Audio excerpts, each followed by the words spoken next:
It's only my about 4th attempt at a video here. Keep getting interrupted.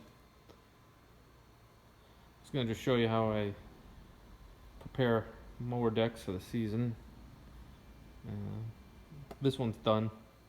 This machine's 3 years old. And I removed the deck, removed 4 bolts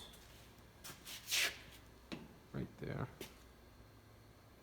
And then take the belt off, take the power take off, linkage, take the power take, that gold rod you see right in there, power take off linkage, move that with a cotter pin, remove your bolts. I usually put a 2x4 under the deck, the floor jack, so it separates and doesn't give you any surprises because this deck is very, very heavy.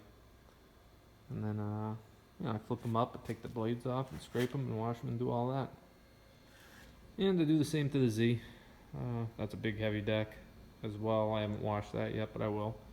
I'll show you a couple that are in the process.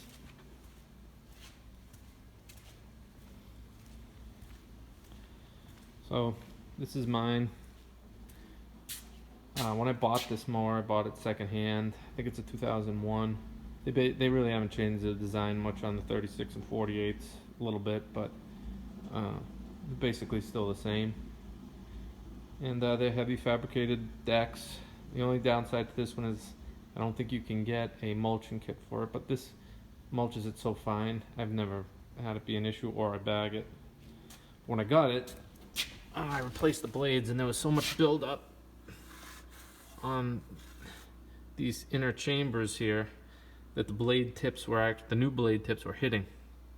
It had never been cleaned, so you gotta clean them. That bearing is new. That one is not. That one was singing last year.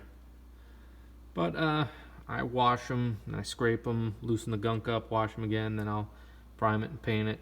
I don't go too crazy. It's, basically to prevent rust and rot through that heavy scale that I don't have. This is one that's done off the Z. Back up a little bit. It does have new blades on it. I replace the blades every year, especially on this machine. On the 48, which I have on the vise here, these blades are good. I'm gonna sharpen them. I think I do have new ones, but I'm the only one who uses it, and it doesn't go in tough terrain like that Z does. So the blades stay pretty sharp, or at least not banged up. I already scrapped the other ones, or they're in a scrap pile, so otherwise I'd show you. Basically, I have a blade grinder, and but blades aren't too expensive. Time it takes to get in a good edge and try to balance them, I just replace them, because this one goes in some hard areas and hits unseen stuff, so I just replace them. These are nice and sharp. I haven't torqued them down yet, but this does have that mulch on demand system. Those doors close. Right now it's closed, so it'll mulch, and then when you open it, that door opens, those baffles open, and you get the 3 chambers that exit out the side. And it does work well when you're mowing next to cars and stuff. I do like that.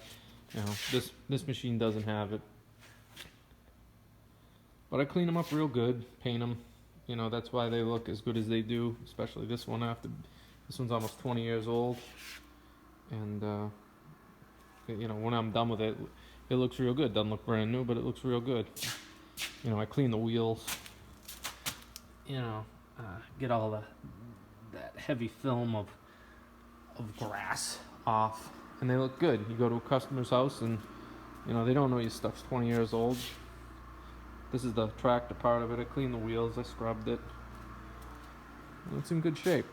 You got older stuff, you want it to last. This stuff's expensive. It's almost $4,000 to replace this, and I didn't pay that. But I'll change the oil. The belt's new. Last year's, I do 10 lawns, which is nothing for these. For a mower like this, these are made for 40 hours a week. I probably do 4. So the top of that mower deck needs to be done. But that's basically what's involved. A lot of work, a lot of effort.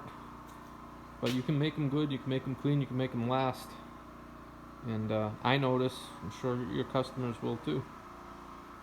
Take the time, now's the time of year to do it.